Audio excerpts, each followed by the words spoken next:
So leadership is not just about vision.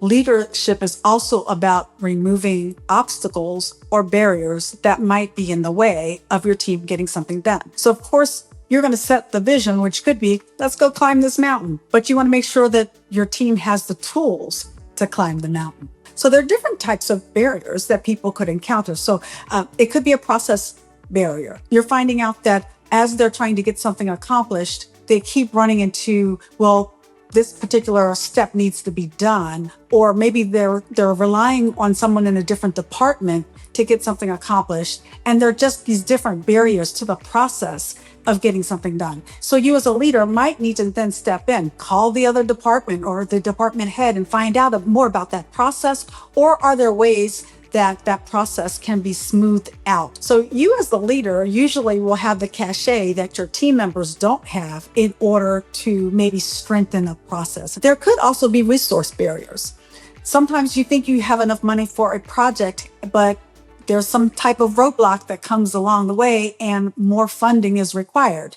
Well, the team members may not have that ability to get that funding, but you as the leader, you might be able to get that. Maybe there's a team member that has a different skill in a different department. And so maybe you might need to get a loaner, right? You have somebody from a different department come and help out with something to get something accomplished. It could be there's just not enough people to get a particular job done. And so do you need to add more people to the team? It could be an information barrier. Is somebody lacking a bit of information that they need, and that maybe you could step in to provide that additional information to help them accomplish that. So one thing to be thinking about as you're assigning projects and things are going along, are there different barriers that you as the leader could then step in and help?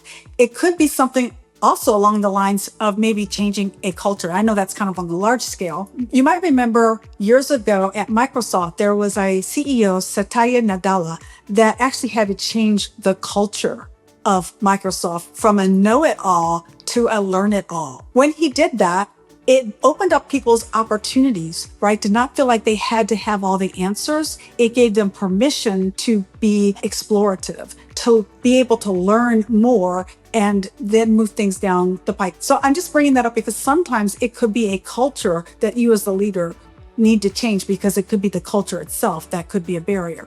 So your job as a leader, of course, is not just to be able to set the vision, but also to be able to find out, how can I empower my team to be successful? And one way to do that is uncover any barriers that might be in the way and that you as a leader can then move in and remove. Thank you for watching. I'm Kimberly Spate. If you've enjoyed this content, please like, comment, and subscribe to my channel. Until next time.